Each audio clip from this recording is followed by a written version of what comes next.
नमस्कार. श्री स्वामी समर्थ. स्वयंपाकघरात या 3 वस्तू कधीही संपवून देऊ नका. पिठात टाका ही एक वस्तू, घरात येईल सुख, समृद्धी, ऐश्वर्य.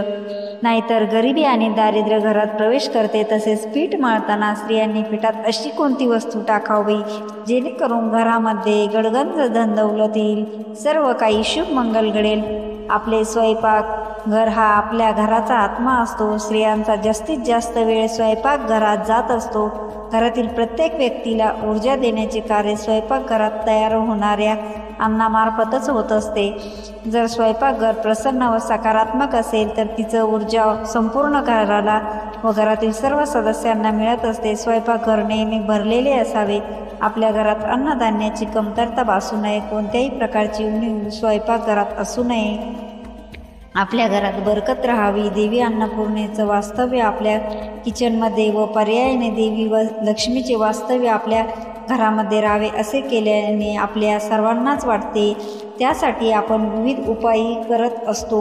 आजच्या या व्हिडिओमध्ये आपण पाहणार आहोत की देवी लक्ष्मी व देवी अन्नपूर्णाचे आपल्या घरात कायम वास्तव्य राहण्यासाठी व घरात बरकत राहण्यासाठी स्वयंपाकघरात अशा कोणत्या वस्तू आहेत त्या कधीही संपवून देऊ नये.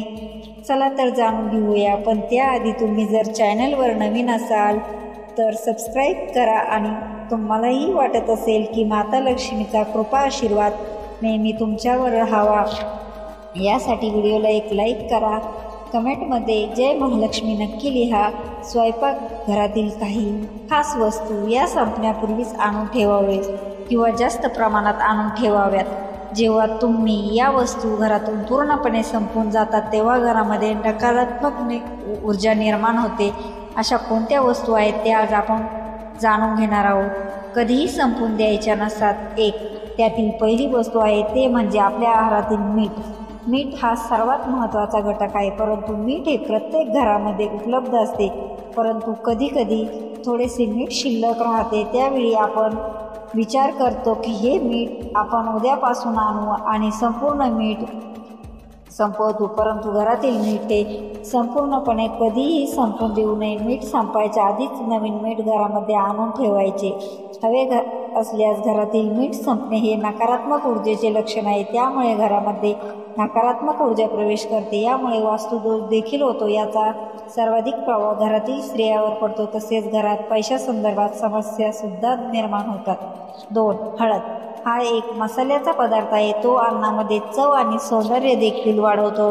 हळदीचा उपयोग पूजेमध्ये तसेच जेवणामध्ये सुद्धा केला जातो. प्रत्येक शुभ कार्यामध्ये हळदीचा वापर नक्कीच होतो. भगवान विष्णू यांना सुद्धा हळद खूप प्रिय आहे. घरात हळद संपणे म्हणजे गुरुग्रहाचा दोष लागतो. म्हणजेच घरात हळद कधीही संपू देऊ नये. म्हणजेच घरात हळद संपण्यापूर्वीच हळदीचे दुसरे पाकिट आणून ठेवावे.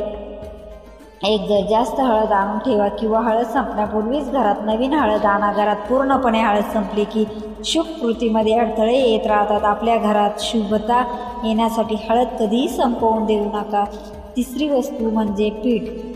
पीठ ही एक अशी वस्तू आहे जी सर्वांसाठी महत्त्वाची ठरते. म्हणून पीठ संपायच्या आधी आपल्या घरात पीठ हजर असावे. कधीकधी आपल्या घरामध्ये उपलब्ध असणारे हे पीठ कमी होते. अशा परिस्थितीत तुम्ही ज्या भांड्यात पीठ ठेवता त्या भांड्यामध्ये थोडेसे पीठ शिल्लक राहू द्या.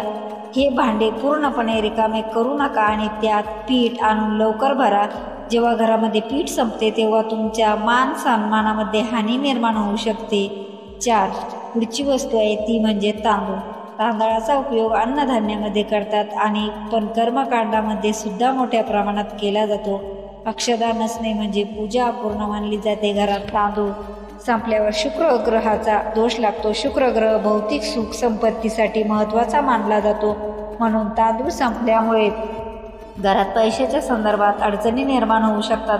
म्हणून घरात तांदूळ कधीही संपवून देऊ नका. घरात तांदूळ असल्यामुळे नेहमीच पैसा टिकून राहतो. म्हणूनच स्वयंपाकघरामध्ये या सर्व वस्तू नेहमी भरलेल्या असू द्या जेणेकरून तुमच्या घरामध्ये कधीच अडचण निर्माण होणार नाही.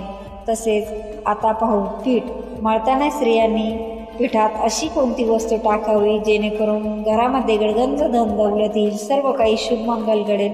आपल्या जीवनात जर काही दुःख असेल, घरात वादविवाद भांडण तंटे होत असतील, घरात नेहमी पैशांची चणचण राहत असेल आणि घरात तिजोरीत पर्स पाकिटात खडखड असेल तर आपल्याला मान सन्मान मिळत नसेल तर हा उपाय करा. हा उपाय आपण दररोज करू शकतो. उपाय अगदी साधा व सोपा आहे, परंतु त्याचा प्रभाव खूप जबरदस्त आहे. जर हा उपाय आपल्याला दररोज करणे शक्य नसेल तर आठवड्यातील 3 दिवशी हा उपाय जरूर करावा. हा उपाय केल्याने आपला शुक्र मजबूत होतो. शुक्र ग्रह हा ऐश्वर्य व सुखाचा कारक आहे. शुक्र मजबूत असेल तर आपल्याला सर्व प्रकारचे सुख व ऐश्वर्य मिळते, आपल्याला धन संपत्ती मिळते. तसेच हा उपाय केल्याने आपला चंद्रही मजबूत होईल. चंद्र हा आपल्या मानाचा कारक आहे, म्हणून जर चंद्र मजबूत असेल तर आपल्याला मान सन्मान मिळेल, सगळीकडे आपली वाहवा होईल, सगळीकडे आपल्या मतांचा आदर होईल, समाजात आपली प्रतिष्ठा वाढेल. पीठ हे सूर्याचे कारक आहे, म्हणून जर पीठात आपली ही वस्तू जर टाकली तर आपला सूर्यही मजबूत होईल आणि आपले तेज सूर्याप्रमाणे उजळून निघेल. उपाय अगदी साधा सोपा आहे. हा उपाय आपण अगदी सहज दररोज करू शकतो. प्रत्येकाच्या घरात दररोज कणिक मळली जाते. कणिक मळताना फक्त त्या पिठात आपल्याला एक वस्तू टाकायची आहे. प्रत्येक घराचे स्वयंपाक घर हे त्या घराचा आत्मा असतो, कारण येथूनच घरातील सर्वांना अन्न व पोषण मिळत असते. त्याद्वारे घरातील सर्वांना ऊर्जा प्राप्त होत असते. आपले शरीर हे अन्नमय असते. आपण जसे अन्न ग्रहण करतो त्याप्रमाणे आपले शरीर बनते आणि जसे शरीर असते तसेच आपले मनही तयार होते. असे म्हणतात की जसे खाल तसेच पणाल, म्हणजेच आपण जसे अन्न खातो त्याचप्रमाणे आपल्या मनावर त्याचा प्रभाव पडत असतो. म्हणून स्त्रियांनी स्वयंपाक करताना नेहमी हसतमुखाने, आनंदाने आणि देवाचे नाम स्मरत करावे. स्वयंपाक बनवावा. काही स्त्रिया स्वयंपाक करताना वादविवाद करतात, भांडण तंटे, चिडचिड करतात, आदळआपट करतात. मग स्वयंपाकात त्याच लहरी उतरतात.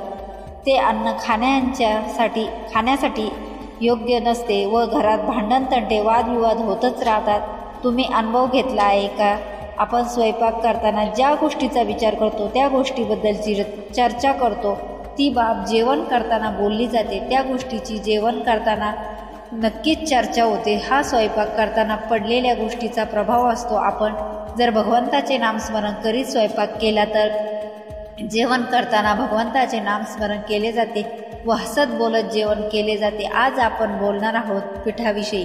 घरातील स्त्री रोजच पीठ मळते. कणिक मळली गेली तर ती स्त्री कणिक तशीच गोल गोल करून ठेवत नाही, तर त्या कणकेच्या गोळ्यावर हाताच्या बोटाचे ठसे उमटतात.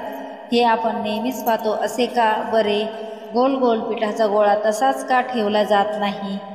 याचे खरे कारण हे आहे की आपण ज्यावेळी आपल्या पितरांसाठी, मृत व्यक्तींसाठी कणकेचे पिंड बनवतो त्यावर कोणत्याही प्रकारचे चिन्ह नसते. हे अगदी मऊ गुळगुळीत केलेले असते. त्यावर बोटे उमटलेली नसतात, म्हणजे ज्या कणकेच्या गोळ्यावर बोटांची चिन्हे नसतात, गोल गरिमय गोळा केलेला असतो, त्या गोळ्याला पिंडा समान मानले जाते. त्या गोळ्याला पितरांची वाईट शक्ती ग्रहण करतात. म्हणून स्त्रियांनी कणिक तयार केली की त्या गोळ्यावर आपली 5 बोटे उमठावीत, म्हणजेच त्या कणकेवर पितरांचा किंवा वाईट शक्तीचा अधिकार राहत नाही. त्या कणकेच्या पोळ्या घरातील देवासाठी व घरातील सर्वांसाठी खाण्यायोग्य बनतात. म्हणून जर तुम्हाला माहीत नसेल तर यापुढे कणिक मळल्यावर सर्वात आधी आपल्या हाताच्या बोटांचे ठसे उमटावे, त्यानंतरच त्याच्या पोळ्या बनवाव्यात. आता आपण पाहू की कणिक मळताना त्यात कोणती वस्तू टाकावी. ज्यावेळी आपण कणिक मळतो त्यावेळी त्यामध्ये थोडेसे तूप व चिमूटभर साखर टाकावी. साखर अगदी चिमूटभर टाकावी. आपण हा उपयोग दररोज करू शकतो. जर दररोज हा उपाय करणे शक्य नसेल तर सोमवारी, बुधवारी, शुक्रवारी तरी हा उपाय जरूर करावा. या उपायामुळे आपला चंद्र व शुक्र ग्रह मजबूत होईल. त्याची सर्व शुभ फळे आपल्याला प्राप्त होतील. दररोज स्वयंपाक झाला की सर्वात आधी आपण जी पोळी बनवतो ती पोळी आधी गाईला खायला द्या, म्हणजे आपल्या सर्व देवी देवतांना नैवेद्य दिल्याप्रमाणे होईल आणि सर्व देवी देवतांची कृपा आपल्यावर होईल. दुसरी पोळी किंवा त्यातला थोडासा तुकडा आपल्या गच्चीवर कावळ्यांसाठी ठेवावा, म्हणजेच आपले पित्र आपल्यावर प्रसन्न होतील. बहुतेक घरामध्ये सर्वात शेवटची जी पोळी असते ती कुत्र्याला दिली जाते. कुत्र्याला पोळी खायला दिल्यास आपली अदृश्य भीती दूर होते आणि शत्रूची पीडा ही नष्ट होते. म्हणून कुत्र्याला ही पोळी खायला जरूर द्यावी, परंतु शेवटची पोळी कुत्र्याला देऊ नये. त्यापूर्वीची कोणतीही पोळी कुत्र्याला देऊ शकता, परंतु सर्वात शेवटची जी पोळी असते ती इतर पोळ्यांपेक्षा थोडी मोठी बनवावी व ती छान मऊ पोळी घराची जी लक्ष्मी आहे, जी घरातील गृहिणी आहे तिने खावी. यामुळे आपल्या घरात नेहमी भरभराट राहते. आपले घर नेहमी अन्नधान्य धनसंपत्तीने भरलेले राहते. हा उपाय करून आपण आपल्या घरात नेहमी सुख समृद्धी आणि धनसंपत्तीची प्राप्ती करू शकतो. घराची प्रगती किंवा अधोगती ही स्त्रीच्या हातात असते. स्त्रीचे वर्तन कसे आहे यावर या घराचा आलेख अवलंबून असतो. ज्या घरातील स्त्री सर्व कामे व्यवस्थित करते, घर नीटनेटके ठेवते, सर्वांशी प्रेमाने आदराने व मिळून मिसळून राहते, त्या घराला पुढे जाण्यापासून कोणीही रोखू शकत नाही. परंतु काही कामे अशी आहेत जी स्त्रियांनी चुकूनही करू नयेत. अशी कामे जर स्त्रियांनी केली तर देवी लक्ष्मी अशा घरात कधीच येत नाही. चला तर मग जाणून घेऊया ती कोणती कामे आहेत जी स्त्री नेहमी वासनेतच गुंतलेली असते, नेहमी इतरांची चुगली करत राहते, इतरांच्या घरात काय चाललं आहे यावर नजर टाकून असते, भांडणं लावते, कळ काढते. अशा स्त्रियांच्या घरात देवी लक्ष्मी कधीच येत नाही. त्यांचे नेहमी नुकसानच होत राहते. अशा घरात नेहमी संकटच येत राहतात. शास्त्रानुसार सर्व घरे सर्व प्रकारचे सुख धन संपदा आनंदापासून वंचित राहते. त्याशिवाय ज्या घरातील स्त्रिया झाडूचा योग्य मान सन्मान ठेवत नाहीत, झाडूला पाय लावतात किंवा पायाने झाडूला ढकलतात, अशा घरात देवी लक्ष्मी अजिबात थांबत नाही. झाडूला देवी लक्ष्मीचे स्वरूप मानले जाते आणि ज्या घरात झाडूचा अपमान होतो त्या साक्षात देवी लक्ष्मीचा अपमान समजला जातो. काही स्त्रियांना उष्टे खरकटे भांडे रात्री सिंकमध्ये तसेच पडून देण्याची सवय असते. त्यामुळे किटाणू उत्तर पसरतात. शिवाय उष्टे खरकटे भांडे पडून राहते हे दुःख दरिद्राचे प्रतीक आहे. उष्टे खरकटे भांडे आपल्या घराला शाप देतात, त्यातून वाईट ऊर्जा प्रसारित होत असते. म्हणून उष्टे खरकटे भांडे तसेच सिंकमध्ये पडून देऊ नये. लगेच स्वच्छ करावे किंवा जर कामवाली मावशी येणार असेल तर ते भांडे पाण्याने विसळून बाहेर किंवा गॅलरीत ठेवावे. ज्या घरामध्ये दाराला किंवा मारून बंद केले उघडले जाते लात मारून देवी लक्ष्मी अजिबात येत नाही. म्हणून घरातही असे करत असाल तर ही सवय लगेच बदला. काही स्त्रियांना उंबरठ्यावर बसण्याची खूप सवय असते. उंबरठ्यावर बसून किंवा उभे राहून काही स्त्रिया तासनतास गप्पा मारत असतात. ही सवय सर्वात वाईट सवय आहे. उंबरठ्यामध्ये साक्षात श्रीहरी विष्णूचे वास्तव्य असल्याने सांगितले जाते. म्हणून उंबरठ्यावर बसणाऱ्या स्त्रियांनी आपली ही सवय लगेच बदलावी. काही स्त्रियांना देखावा करण्याची खूप सवय असते व ते पतीचे उत्पन्न कमी आणि त्यांचा खर्चच जास्त असतो. अशा स्त्रियांमुळे कधीही घराची प्रगती होत नाही. घर नेहमी स्वच्छ नीटनेटके ठेवावे. आठवड्यातून एकदा फरशी पुसण्याच्या पाण्यामध्ये मीठ टाकून त्या पाण्याने फरशी पुसावी. यामुळे देवी लक्ष्मीची कृपा आपल्यावर कायम राहते. अर्धवट स्वच्छता केल्या देवी लक्ष्मी घरातून निघून जाते. त्या घरातील स्त्रिया रात्री किंवा संध्याकाळी सूर्यास्तानंतर घरात झाडू मारतात. अशा घरातही देवी लक्ष्मी अजिबात थांबत नाही. म्हणून नेहमी सूर्यास्तापूर्वीच घरात झाडू मारावा. संध्याकाळी देवी लक्ष्मीला आगमनाची वेळ असते आणि यावेळी जर आपण घरात झाडू मारत असू तर देवी लक्ष्मी अशा घरात प्रवेश करत नाही.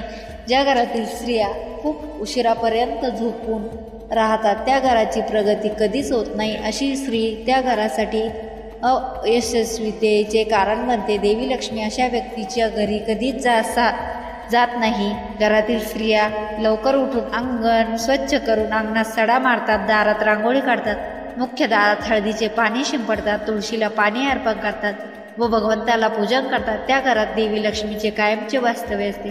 अशा घरावर देवी लक्ष्मीची सदैव कृपा राहते. हा माहितीपूर्ण व्हिडिओ तुम्हाला उपयुक्त वाटला असेल, तसे देवी लक्ष्मीला तुम्ही मान सन्मान करत असाल तर या व्हिडिओला एक लाईक नक्की करा आणि चॅनलवर नवीन असाल तर चॅनलला सबस्क्राईब करून आम्हाला प्रोत्साहित करा आणि कमेंटमध्ये जय महालक्ष्मी नक्की लिहा. तसेच हा व्हिडिओ संपूर्ण पाहिल्याबद्दल आपण सर्वांचे मनपूर्वक आभार. श्री स्वामी समर्थ. धन्यवाद.